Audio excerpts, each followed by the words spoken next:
नमस्कार, आज आपण पाहणार आहोत झणझणीत आणि चमचमीत अशा कांदापातीचा झुणका। अतिशय झटपट होणारी रेसिपी आहे, तर व्हिडिओ शेवटपर्यंत नक्की बघा।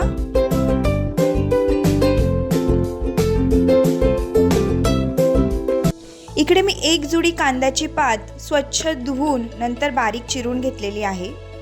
मिक्सरच्या भांड्यामध्ये 15 ते 20 लसणाच्या पाकळ्या, 7-8 हिरव्या मिरच्या आणि जिरं घालून याची आपल्याला मिक्सरला जाडसर अशी भरड करून घ्यायची आहे। लसणाचं प्रमाण थोडंफार जास्त ठेवायचं आहे। मिरच्या तुम्ही तुमच्या आवडीनुसार कमी जास्त वापरू शकता। आता इकडे कढईमध्ये तेल गरम करून घेतलेलं आहे। नेहमीपेक्षा थोडंसं जास्त तेल मी इकडे घातलेलं आहे। आता तयार केलेलं लसूण मिरचीचं वाटण आपण याच्यामध्ये घालून घेणार आहोत। अर्धा मिनिट वाटण जे आहे ते छान असं परतवून घ्यायचं आहे। कांदापातीची 30 भाजी खाऊन जर तुम्हाला कंटाळा आला असेल तर ही भाजी एकदा नक्की ट्राय करा। आता आपण याच्यामध्ये हळद आणि हिंग घालून घेतलेला आहे। लगेचच चिरून ठेवलेली कांदापात आता आपण याच्यामध्ये घालून घेणार आहोत। माझ्या चॅनलवरती बऱ्याचशा अशा टिफिनसाठी झटपट होणाऱ्या रेसिपी मी शेअर केलेला आहे, तर चॅनलला व्हिजिट करून त्या एकदा नक्की बघा। कांदापात घालून झाल्यानंतर लगेचच याच्यामध्ये मी चवीनुसार मीठ घालणार आहे।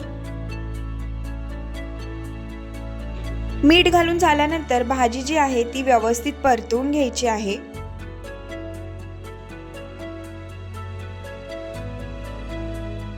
आणि झाकण ठेवून एक 5 मिनिटं आपण भाजीची वाफ काढून घेणार आहोत।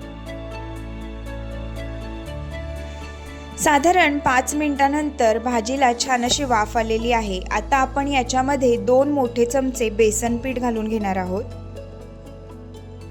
बेसन पीठ घालून झाल्यानंतर भाजी पुन्हा एकदा छान अशी परतून घ्यायची आहे।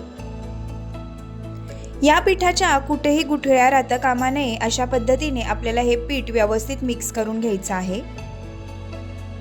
पुन्हा एकदा भाजीवरती झाकण ठेवून 5 ते 7 मिनिटं या भाजीची आपण वाफ काढून घेणार आहोत। साधारण 5 ते 7 मिनिटांनंतर इकडे आपला कांदापातीचा झणझणीत झुणका तयार झालेला आहे। तयार झुणका भाकरी, चपाती कशाही सोबत तुम्ही एन्जॉय करू शकता।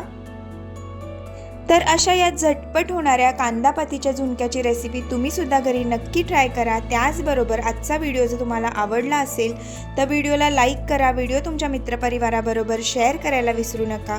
पुन्हा एकदा भेटूया अशा छानशा व्हिडिओमध्ये, तोपर्यंत बाय बाय।